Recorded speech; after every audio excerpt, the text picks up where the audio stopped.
Hello and welcome everybody, I'm Bavarian and today we're here with Dev Diary number 177, a fresh coat of paint, and this one is crazy important because this one is about a massive change to the visuals of the Crusader Kings III game. 5 years ago, almost 5 years ago I should say, Crusader Kings III released, and since then, visually speaking, of course we got new skins, we got new clothes, yada yada yada, but the style didn't really change all too much. Everything is still pretty comparable to the way that it was. Now I have complained about this a number of times, mostly from the angle of course that the map is just so barren. They have now changed something massively. They've already teased this, we've already talked about this in previous Dev Diary videos, but today we're finally going to see a ton of the changes that they have made, and I want you, for every image that we do have as a comparison, we got Britain, we got Italy, we got various locations in India as well, for example, in Iberia also, I want you to leave a comment whether you think this is an improvement or a step back. I want a general sentiment, but let's take a look at the Dev Diary right here. My name is Petter Lund. I am the art director for Crusader Kings III for the last 2 years, previously 2D lead. For All Under Heaven, we're undertaking our most ambitious expansion yet, extending the map to encompass all of Asia. This is also the perfect opportunity to give the entire map a facelift. This is mainly an artistic reimagining and a modernizing of our workflow. It doesn't involve fancy new engine tech, we're using the same features that have been available to the modding community already, meaning that you can just kind of jump into this, you can work with this, there will be more documentation as well, and hopefully ever more mods for Crusader Kings III. Let's talk before we look at, don't look at the image yet, okay? Promise that you don't do it yet. In the olden days, CK3 release, we painted height maps and terrain masks by hand. This took our team months to complete, and any increase in detail would exponentially increase the workload. This is of course true, this is now automated, we're going to see this in a bit, but let's take a look at this image. So this is the northern part of India, of the Indian subcontinent here, meeting the Himalaya mountains. This is the before, you can see this is very, very common, it looks bright, it looks kind of welcoming, I guess. Then right here we have the kind of very riffled mountains, right? That's the way it is. There's a lot of texture and there are a lot of up and downs. It is very uneven. And then we have this right here. It's a massive change. It is darker. The shadows are harsher, or, you know, they kind of are darker, I guess, in general. Maybe not harsher necessarily. The mountains are more massive. Compare this between this and this. They are significantly more massive. I will tell you my personal opinion for this particular comparison is, I'm not sure. I think they both have their charm, but I'm not sure that this is a straight upgrade in this particular region.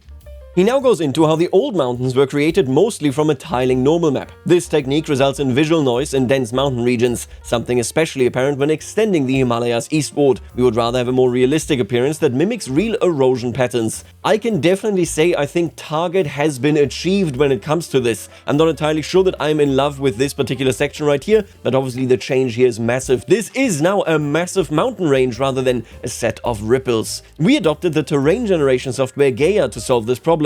It's a tool that creates realistic height maps and material masks through simulating real erosion patterns. We can generate complex terrain far more efficiently than with manual painting, and we no longer have to start from scratch when iterating on the general look. The scale of terrain features remains largely the same. There's a few reasons for this. We used the old height map as a base since the shape of the map also has gameplay implications. Yeah, you always do need to be able to tell, hey, what is a mountain terrain, what is hills, so that your fights in those regions actually do make sense and you can kind of anticipate this. We find that the stylized scale of mountains look best when zoomed in, even though a more realistic scale can feel better zoomed out. If we adopted a real-world scaling, most mountains would appear as noise when zoomed in, at the level where you can actually inspect the terrain. And now admittedly, when it comes to terrain, how often do you look really from a distance? I mean, I do it a lot more just because my territory, of course, is transparent in the current version of the game, thanks to my map mod, right? Making it so that I kind of get to enjoy that. But other than that, there's just a firm film over this. You can't see anything anyway in the current version of the game. You're going to see this might change actually going forward, and that means the closer you are, the more important is it that the terrain actually looks good. Now this is the workflow. We're gonna skip over all of this. Great work, great job. I will always praise the artists of Crusader Kings III and Victoria 3. They're doing an amazing job. Keep it up. So proud of you. Very nice stuff. You can see right here that they have divided the world into 7 biomes that have each their own set of tiling textures and material masks. They have also divided the world into 7 biomes that each have their own set of tiling textures and material masks that define its characteristics. character. Right, classic stuff. And then you get these references, this comes out, and when we're iterating on the look, we work with a single tile. We will pick a prototype tile that is representative of a particular biome and refine that particular tile. When we are happy with the result, we do a full build of the entire world, which can take up to 3 hours. And then, of course, you check it out. This is how it is done. I'm sure that this is a lot more important for modders, right? We see some stuff that we definitely recognize. We have the mask of the ocean, we got the lakes, of course, the height map, and then you take a look at the central mountains right here, the lowlands, the hills, and so on and so forth, and it generates this stuff for you. This sounds nice, but we are going to be talking about what this looks like from the player perspective now, so strap in, get something to drink, and sit down, because I think the differences are going to wow you, either negatively or positively. The improvements go beyond the height map and terrain textures. We have taken a careful look at the lighting and shaders for all map elements. I think we could already tell, of course, above. Subtle tweaks are added to most elements to improve readability and make them aesthetically blend together in a nicer way. Map text now has a subtle texture and softer appearance. It should feel less digital and easier on the eyes. The political map has a higher res texture with less apparent tiling. This was one of my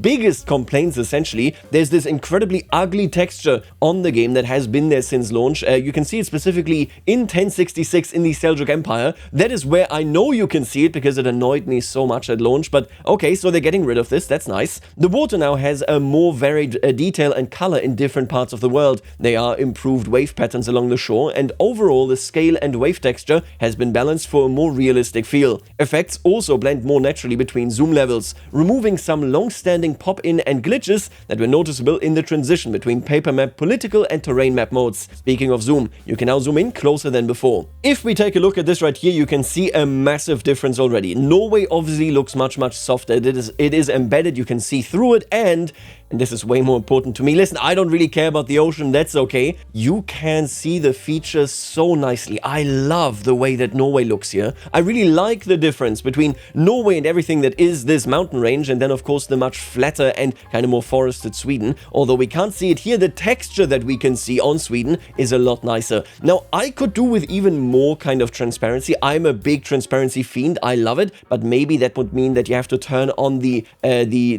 trees, basically. Just to explain this a little bit, the way my map mod works that I use personally and privately, you can see it in any CK3 gameplay that I do, is that I turn up transparency much earlier, which means I can see the actual terrain on these maps despite still having the political layer. However, I also turn on the trees and whatever else there is on the map much earlier, so that I kind of get to enjoy this. If it's just flat and you see the underlying texture, that's really ugly, don't do this. So maybe this is also just a performance concern, but in general, this looks nice. I do like it. Right here, of course, we also have a shift to lighting, I assume. Oh, you know what? I don't really like this river. The river looks very weird. I will say, so the river here looks kind of odd. This is work in progress, it should be said, of course. This terrain looks great. I really like the way this came out. Clearly, there are some bugs here. Maybe this is like related to snow caps. Maybe it is related to something like, I don't know, lakes. Is there a lake here? This seems to be the Great Wall of China, of course, right?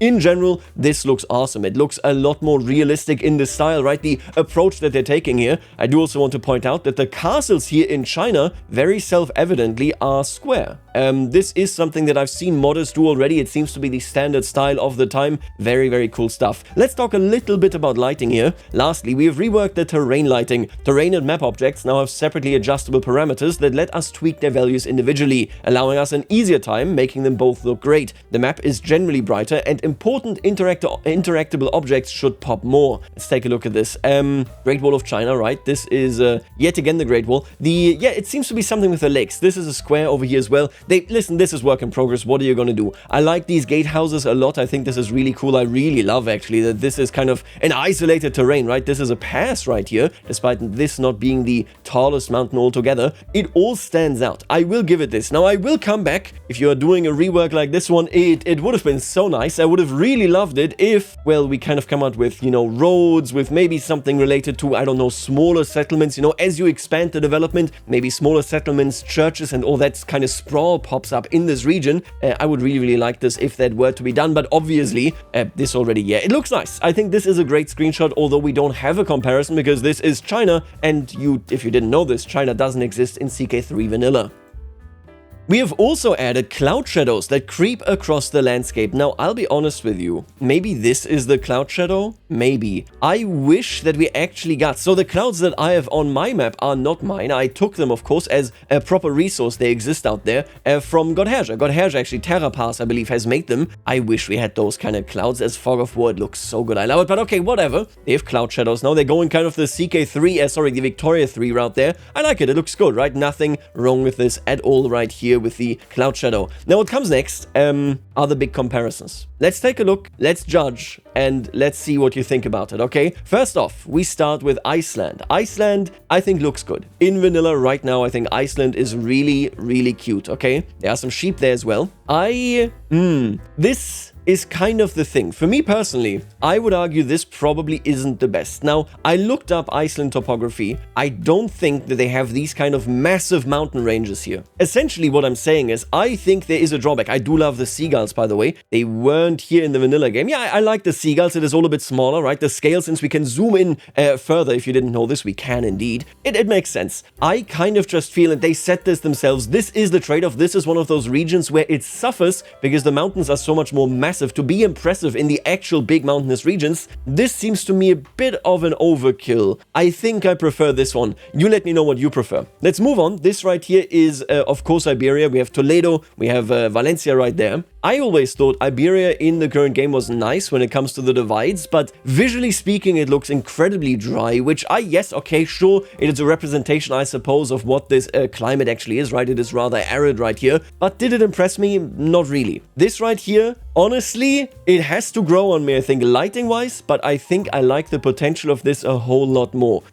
Yeah, you know, looking at this now, I think so these mountains are horrid. I don't like them. I think this texture here isn't great. I don't think it's doing too much. I love this section in particular. I like these mountains a lot. This one, I think this can grow on me. I'm gonna give this, I think the after is slightly better. Okay, I'm gonna give this, I think the after is slightly better. Let's move on right here. This is Mesopotamia, of course. I'm just gonna be honest with you. I think this looks infinitely better. I love this a lot more. Look at the Persian mountains. Isn't this amazing what they have right here? I really, really like this in comparison to the mountains that we have right here in CK3 right now. Not to mention, of course, that the texture here looks just a little bit nicer in the new lighting. I do like this. Yeah, you know what? I'm gonna go with this one. I'm gonna say this one is significantly better than what we currently have, right? Let me know again in the comments. Then we have Scotland. And I always thought, actually, that Scotland is one of the most attractive regions in the current Crusader Kings III game. I love Bohemia. I love Scotland. I love France when you look at it from a distance. Really, really nice area right there. I think Scotland looks really nice. The mountains don't look nearly as impressive as they probably should, but this is a nice textured area. The trees right here, of course, in general look awesome as well. Let's take a gander. This Scotland goes up against the champion, or one of the champions of the old CK3 map, as far as I'm concerned. I think this one looks really good.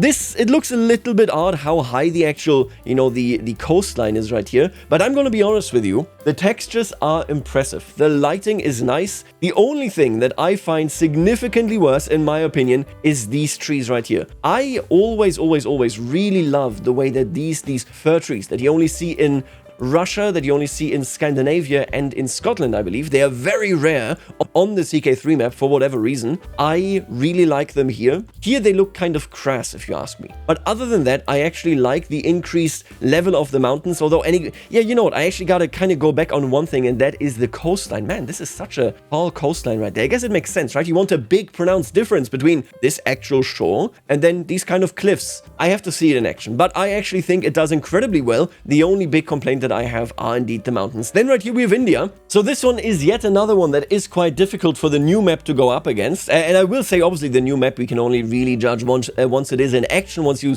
see it kind of moving, that kind of thing. I will say this is a difficult region. I don't really play in India, but I do like looking at this coastline in particular. Now, this is a massive, massive change. What I really, really like about this, okay, is actually, do you see this? You have this actual plateau here now. This doesn't look the same at all. This is so cute. You have a plateau right here that is, of course, course, separating these rivers. That is storytelling. That is where you have different locations that actually matter and that kind of have an impact there. Now, I have to assume that the earth here is just kind of red, brown, right? So this is where this texture, where this color comes from. That was kind of, I guess, being emulated by the arid color that they had in the old color scheme as well. I like the way this looks. There are so many more nuances to this. I'm kind of missing the mountain range. I honestly, this is the perfect mountain range. I think this is kind of, I don't know, I don't see the shading here, the shadows, you know, to really make a difference there, but maybe that is just the cloud hanging over this territory. I think we can see it here actually quite clearly, right? This clearly is a cloud shadow, and then this is not under a cloud. We also get an elephant. We get a swampy looking area right there. I like it, but this is head to head just because, hey, this detail right here, look at these plateaus. I love them. That looks amazing. But this mountain range, these kind of trees, the shading here, it gives it character, right? I believe the last example of comparison is now here in Italy. Italy, in my opinion, one of the weaker locations. It looks kind of uninspired, very similar to Iberia. I think the entire central Mediterranean kind of periphery there, by which I mean Asia Minor, I mean Greece, I mean Italy, I mean Iberia, they kind of suffer from not having too many trees, and then they were washed out in that yellow tone, really kind of ugly. This should be a slam dunk for the new map. And it is. I much prefer this. I think this looks infinitely better. You don't really struggle here with the cliff sides being too high. It is, of course, hey, listen, ultimately, this makes a lot of sense. The cliffs in Scotland, the coastline of Scotland is a lot more rugged, right? It just looks kind of plasticky, I guess, when they have it like this. Italy, I love it. This looks really good. I think the work that they've done here brings us much further into kind of imagining this being an interesting region to live in. I like this a ton more. Obviously, we also actually get a little bit of a remix right here of the vegetation. If you take a look at Foggia right here, or Foggia, sorry, my bad. I think it is Foggia. Anyway, I like this. I think this turned out well. And now here we have a screenshot that doesn't have a comparison. This is Japan. I think this is good, but yet again, and this is kind of where it all comes crashing down for me. The mountain range, I assume, obviously, well, I know that this is, of course, a big set of mountains, but the way it looks so massive that everything down here is kind of, it becomes sidelined. It looks squished despite not being squished, if that makes sense for you, right? Oh, wait a minute. Are you seeing this? It must be the Imperial Palace. Okay, sadly, not Sprawl. I really would have hoped that this is Sprawl. It must be like the Imperial Palace in Kyoto right there. Anyway, I think this looks fine. I like the way that Japan looks. The mountain ranges really are where I'm kind of like, you know, hey, even when I'm going back all the way right here to Iceland, this is massive. Like, this is massive. Would I get used to it? Honestly, probably. I think Iberia, the mountain ranges look better. If we kind of got to reform to something like this, right, I would like it a little bit more in Iceland as well. Now, here in Persia, of course, you have a ton of mountains. Persia is very mountainous, and there it looks very nice, very fitting, I guess. I really like Scotland. Yeah, no, honestly, I think I will like this map rework. You let me know what you think about the individual pictures that we had here. It is a big change. This is a massive change. Now, next up, how about we go ahead and, you know, I don't know, pick up something akin to roads and villages and that kind of stuff. But okay, hey, let me know what you think about this in the comments. We're going to move on to the paper map. This is a relatively short section. We're just going to kind of evaluate, of course, what they have done here. There is now a new skin. You can see it right here. We have the default and we have All Under Heaven. Now, let's have a look at what they have done with these paper maps. This is the All Under Heaven paper map. So this is Chinese inspired. You can see it right here with the Chinese characteristics, right? The style is very self-evidently Chinese. Then right here, we got the Kappa. So this is this one. The Ushioni. So this should be this one. And then the Baku, or is that the Bulgasari at the east coast of the Korean peninsula. Obviously, it's kind of, you know, Japan and Korea. They, you know, interpret it as you may see fit. That makes perfect sense. Of course, it is such an intense type of relationship that these countries have right there. Between Korea and China, Cholima streaks across the sky right there. Surrounding China, we can observe the Fenghuang bird and the first of our cardinal direction beasts, the Azure dragon of the east. You see it right there. I like this. This is a goofy dragon. That is a goofy dragon. This right there, of course, being the bird. Then in the south, we have the other cardinal beast. This is the vermilion bird under the Indian coastline right there. So right here, we got a junk. We have a horse dragon, I guess. Okay, we have one of these fish beasts. Okay, perfectly reasonable. The white tiger of the west by the Iberian Peninsula. Yet another junk. I think it is the same junk, right? I think it is the same. I think this is the same junk, just turned around. Makes perfect sense. You're going westwards, of course. Then right here, we have some sea beasts. We got another ship. That is a different one, of course, from the one that we have right here at the Arabian Peninsula. We got a white tiger, a couple of eels from the looks of it. And finally, the black turtle of the north by Scandinavia right there. Okay, that is cool. I really like that idea. idea. We got a frog, we got more ships. This map looks good. I think paper map wise, there isn't really much to be said. CK3 has a good paper map. This is also a good one. We've endeavored to represent the terrain features of the world in a style more reminiscent of Chinese paintings. Makes perfect sense. I really like actually the way trees look on this paper map. Now, if you are playing on the Western paper map, right, if you, for example, are playing in Europe, then you also, of course, get a fully expanded map. What do we have right here? We got a European ship, of course, a caravel, I believe, right? We got different various fish right all over the place. This fish is sinking a ship, and then we got fish conversing all the way overhead. This seems to be a fish unicorn. All right, good for the fish unicorn. They also made some title changes. Now, I don't know the specifics about this. All I know is that they have changed the major titles in China, the empire titles here, going away from historical dynasties and more into just descriptions of what it is. I know, for example, that I believe it is pronounced Zhongyuan is the central plains. So these are the central plains of China, and that is literally what that name means, right? Wu has been renamed, Yu has been renamed. They have all been renamed, of course, to be kind of more neutral. Once you take them over, you will name them after a dynasty of your own choosing, of course, but the idea being here that the empires themselves are neutral before you take them over, and then they are yours. The kingdom structure has also been changed. Most notably, I think, this one here has been split into 3 kingdoms, I believe, which is, of course, it gives you a lot more nuance. There's a lot that you can do with it for sure right there. This was Yanyun. It has been split into Raoul, Deibei, and Yuji. They've also renamed Jingdongdong into Qingshu. As the terrain map has been refined, so too is the distribution of impassable terrain. The Sichuan Basin is ringed with strategically challenging peaks and ranges, reflecting its historically significant natural geographic barriers, while coastal Fujian also exhibits a significant mountain presence. 8 parts mountain, 1 part water, 1 part fields, as at least one book I consulted put it. I like more strategic ranges from east to west. That is the big thing about China and the connection to the west, right? It isn't easy to have supply lines to advance towards these directions. Okay, I will be honest with you, obviously we have this big kind of line of these separations right here, but there's so many openings here.